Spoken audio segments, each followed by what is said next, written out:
चित्रकूट, जिसे भारतीय धार्मिक परंपरा में तपोभूमि और राम की कर्मस्थली कहा जाता है, उत्तर प्रदेश और मध्य प्रदेश की सीमा पर स्थित एक महत्वपूर्ण सांस्कृतिक आध्यात्मिक क्षेत्र है।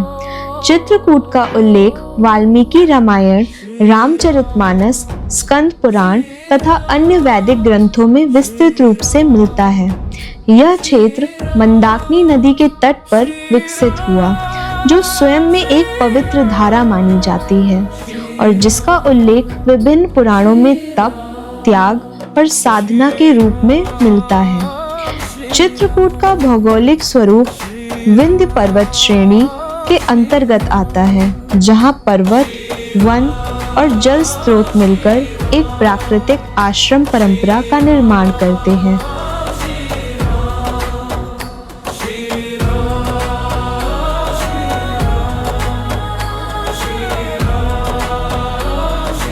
चित्रकूट का भूगोल स्वयं एक शोध का विषय है। यह क्षेत्र विंध्या पर्वत की प्राचीन चट्टानों से निर्मित है, जिसकी आयु करोड़ों वर्ष मानी जाती है। यहाँ की मिट्टी, वनस्पति और जल स्रोत एक विशिष्ट इकोसिस्टम बनाते हैं। मंदाकिनी नदी, जिसे कई ग्रंथों में पयस्विनी भी कहा गया है, वैज्ञानिक दृष्टिकोण से यह एक सीजनल रिवर सिस्टम है जो साल भर प्रवाहित होती रहती है, परंतु इसका जल स्तर मॉनसून पर निर्भर करता है। प्राचीन ऋषियों ने इस क्षेत्र को इसलिए चुना क्योंकि यहाँ पर जल, वन और शांति तीनों उपलब्ध थी।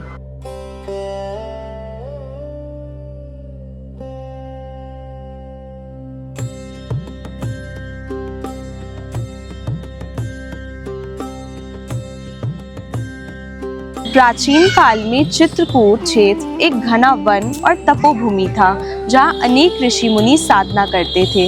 इसी क्षेत्र में महर्षि अत्रि और उनकी पत्नी माता अनसुईया का आश्रम था।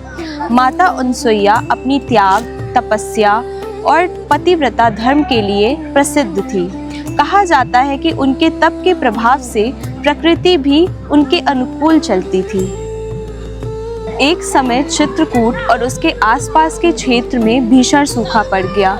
नदियां सूख गईं, जल स्रोत समाप्त हो गए और समस्त जीव जंतु तथा ऋषि मुनि अत्यंत कष्ट में पड़ गए। यह केवल भौगोलिक संकट नहीं था, बल्कि तप और साधना के लिए आवश्यक जीवन तत्व जल का अभाव था। ऐसे समय में माता अनसुईया ने अपने तप बल से इस संकट को दूर करने का संकल्प लिया। कथा के अनुसार माता अनसुईया ने कठोर तपस्या की और अपनी तप शक्ति से देवताओं को प्रसन्न किया। उनकी करुणा और संकल्प से प्रभावित होकर दिव्य शक्तियों ने वरदान दिया कि वे इस क्षेत्र में जलधारा प्रवाहित कर सके। मंदाकिनी नाम का अर्थ है धीरे धीरे प्रवाहित होने वाली शांत जलधारा। यह स्वयं इस नदी के स्वभाव को दर्शाता है। यह तीव्र वेग वाली नहीं, बल्कि शांत, संतुलित और सौम्य प्रवाह से बहने वाली नदी है, जो शांति और तप का प्रतीक बनती है। महादेव हैं, माँ पार्वती हैं, शक्ति है और भगवान राम हैं, और चाहे वो श्री कृष्ण है। सबका संबंध नदियों के संरक्षण के साथ अनन्य रूप से है, और ऐसे उदाहरण हमको दुनिया में कहीं मिलते नहीं हैं। तो भगवान श्री राम जो हैं, सरयू के किनारे वो के रहने वाले हैं, उनका जन्म स्थान है। और ये सारा का सारा जो ताना बाना है कि उनको माँ कैकेयी ने निर्वासित करवाने में उनकी भूमिका रही, और निर्वासित करने में भूमिका रही, या उस बहाने से जो जनजाति समाज है, ऋषि महर्षियों का जो समाज है, जो हमारी परंपरा है, आर्ष परंपरा जो है, और नदियाँ जो है, उनकी रक्षा के लिए, उनके संरक्षण के लिए जो भगवान श्री राम की जो बड़ी भूमिका है, तो वो सरयू से चलते हैं, चित्रकूट आते हैं। यहाँ पर भगवान श्री राम का भी संबंध है मंदाकिनी के संरक्षण को लेकर, और महर्षि अत्रि मतलब अनसुईया के जो पति हैं महर्षि अत्रि, वे मंदाकिनी को भी जन्म दिलवाने में या अवतरण में उनकी एक भारी भूमिका है। और महर्षि अत्रि की भूमिका है शिप्रा के साथ भी। बाकी भगवान विष्णु का भी संबंध है, महादेव का भी संबंध है। गुप्त गोदावरी चित्रकूट क्षेत्र के सबसे रहस्यमयी और शोध योग्य स्थलों में से एक है। यह स्थल चित्रकूट से लगभग 18 किलोमीटर की दूरी पर एक पहाड़ी क्षेत्र में स्थित है और मुख्यतः 2 प्राकृतिक गुफाओं के रूप में जाना जाता है, जिनके भीतर निरंतर जल प्रवाहित होता है। यह स्थान न केवल रामायण की कथाओं से जुड़ा है, बल्कि भूगर्भीय संरचना और जल विज्ञान के दृष्टिकोण से भी अत्यंत महत्वपूर्ण है। रामायण और स्थानीय परंपराओं के अनुसार जब श्री राम चित्रकूट में निवास कर रहे थे, तब उन्होंने यहाँ एक गुप्त दरबार स्थापित किया था। गुफा के भीतर आज भी ऐसे पत्थर दिखाई देते हैं जिन्हें राम और लक्ष्मण के सिंहासन के रूप में देखा जाता है। मान्यता है कि यहीं बैठकर श्री राम न्याय और शासन से जुड़े निर्णय लेते थे। इसी कारण इस स्थान को गुप्त कहा गया, अर्थात एक ऐसा स्थान जहां दिव्य कार्य गुप्त रूप से संपन्न होते थे। गोदावरी नाम की उत्पत्ति भी एक महत्वपूर्ण कथा से जुड़ी हुई है। कहा जाता है कि जब श्री राम ने यहाँ निवास किया, तब दक्षिण भारत की पवित्र गोदावरी नदी ने स्वयं को यहाँ प्रकट किया, ताकि श्री राम को दूर जाकर स्नान न करना पड़े। इसलिए इसे गुप्त गोदावरी कहा गया, अर्थात वह गोदावरी जो यहाँ अदृश्य रूप से प्रकट होती है। यदि इस स्थल को वैज्ञानिक दृष्टि से देखा जाए तो यह एक उत्कृष्ट केव सिस्टम का उदाहरण है, जो चट्टानों के दीर्घकालिक क्षरण और जल के प्रवाह से निर्मित हुआ है। गुफा के भीतर जो जल धारा बहती है, वह किसी बाहरी स्रोत से सीधे दिखाई नहीं देती, बल्कि यह एक सबटेरियन वाटर चैनल का परिणाम है। इस कारण की जल धाराएं सामान्यतः वर्षा जल के चट्टानों में रिसने और फिर किसी विशेष बिंदु पर पुनः प्रकट होने से बनती हैं। हमारे चित्रकूट में गुप्त गंगा, जो गुप्त गोदावरी के अंदर एक गुप्त गंगा, जो गोदावरी के गुप्त गंगा गोदावरी के अंदर ही घूमती रहती है, वो बाहर नहीं निकलती। आदमी जो दर्शन करने जाता है उसी गंगा को स्पर्श करके वहीं घूमता है अंदर, जिसमें भगवान राम भी वहाँ अपना समय दिए। लेकिन प्राचीन काल से सुना जा रहा है कि जब बाली का और उस एक राक्षस था, उसका युद्ध के लिए जब बाली को ललकारा, तो बाली ने उसको खदेड़ा, तो भगते भगते यहाँ तक आए तो एक गुफा में घुस गए। जब गुफा में घुसे तो सुग्रीव जी से बाली ने कहा कि भाई आप यहाँ मेरा इंतजार करिएगा, मैं इस राक्षस से युद्ध करके आता हूँ। जब कई महीने गुजर गए और इनका युद्ध अंदर हुआ, तो जो रक्त बाली के अंदर था वही रक्त राक्षस के अंदर दिखने लगा सुग्रीव को। तो सुग्रीव जी माए डर के उस गुफा की वो बंद कर दिए रास्ता, तो और वहाँ से भाग आए कि मेरा भाई मारा गया, मैं भी राक्षस आएगा, मैं भी मारा जाऊंगा। इस डर के मारे उन्होंने उस गुफा को बंद करके वहाँ से जब चले आए, तो जब बाली वापसी आया तो उसको रास्ता नहीं दिखा। तो बाली वहाँ से गुफा के अंदर अंदर ही भटकते भटकते यहाँ जाके चित्रकूट से गुप्त गोदावरी नामक स्थान से निकला, इसीलिए उस स्थान का नाम गुप्त गोदावरी है, जहाँ गुप्त गंगा भी हैं। और भगवान राम वहाँ जाके अपना समय दिए। अब बताते हैं कोई एक राजा थे या कोई खटखटा नाम का कोई वो था, भगवान उनको भी वहीं जो है टांग दिए, आज भी वो वहाँ टंगे हैं।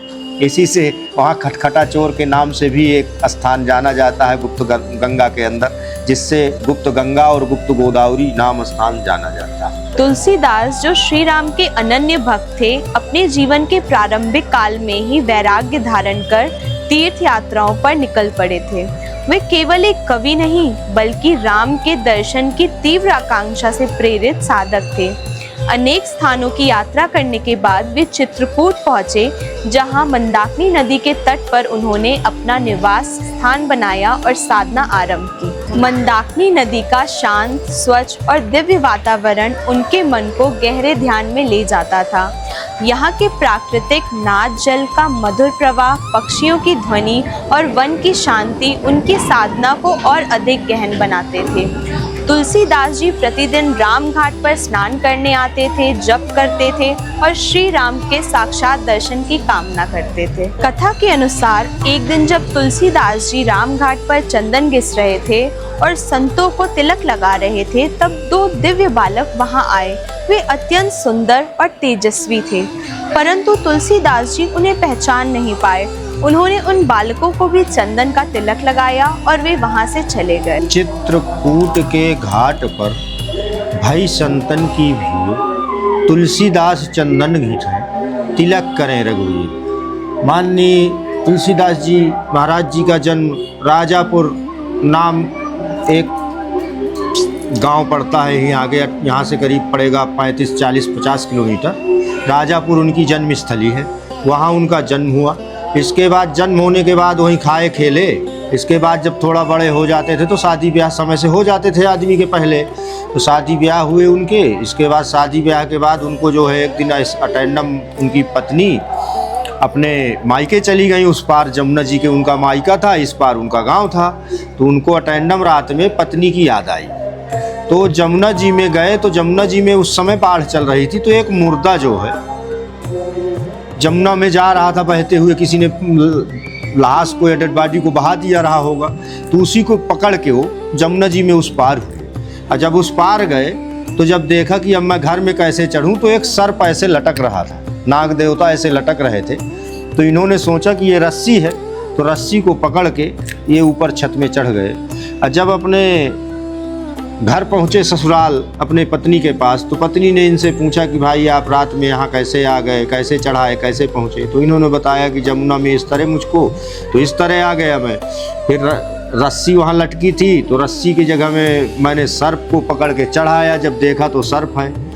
तो उन्होंने कह दिया, उनसे एक ऐसी बात कही कि जितना प्रेम आपने मुझसे किया है, अगर शायद भगवान से आप प्रेम किए होते तो हमारा जीवन इस भवसागर से पार हो गया होता।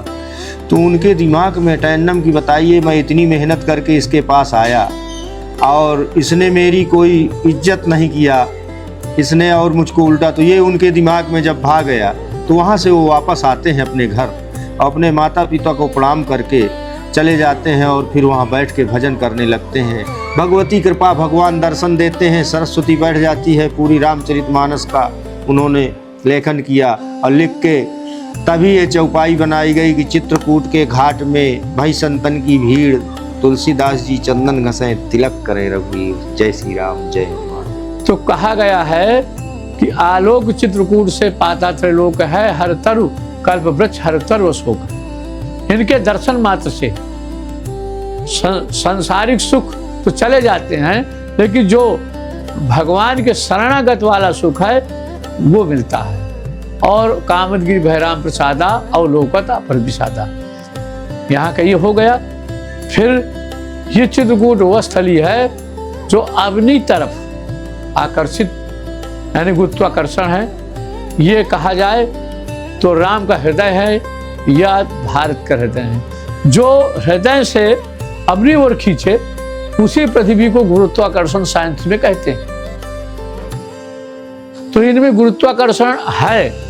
अब कैसे है कि जब भरत राम जी को वनवास हो गया और राम जी वनवास काल में आ गए यहाँ चित्रकूट, अब भरत जी बनाने के लिए आए, तो क्या कोई जरूरी था कि भरत जी पूरे राज समाज को लेके आते? बनाने के लिए 4-5 लोग आ सकते थे, कोई ज्यादा जरूरत नहीं थी। लेकिन वो चित्रकूट अपनी तरफ खींच लाया।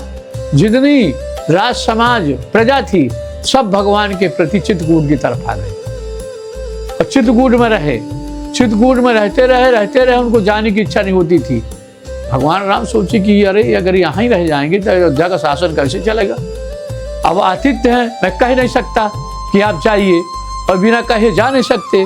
तो उन्होंने क्या किया, उच्चाटन मंत्र का प्रयोग किया। उच्चाटन मंत्र वशिष्ठ जी को जब लगा तो गुरु से आज्ञा मांगना था। तो गुरु से जब आज्ञा मांगी तो गुरु जी ने ही कहा, आदेश किए। बहुत दिन हो गए, पादुका लेके यहाँ से फिर अयोध्या वापस गए। तो ये अपनी तरफ आकर्षित करती, खींचती है। चित्रकूट की भूमि अपनी तरफ खींचती है। ये चित्रकूट का मुख्य महात्मा है।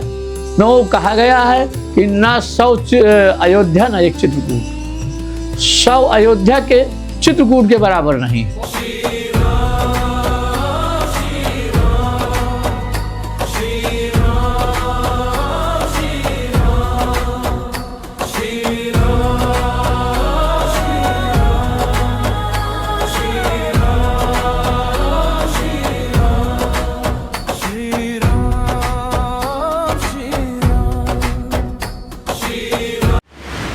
भारत न्यास भारत के युग युगीन संस्कृति को अगली पीढ़ी तक ले जाने के लिए भारतीय संस्कृति से जुड़ी किताबें प्रकाशित करता है, जो कि अमेज़न और अन्य प्रमुख ई-कॉमर्स प्लेटफॉर्म पर उपलब्ध है।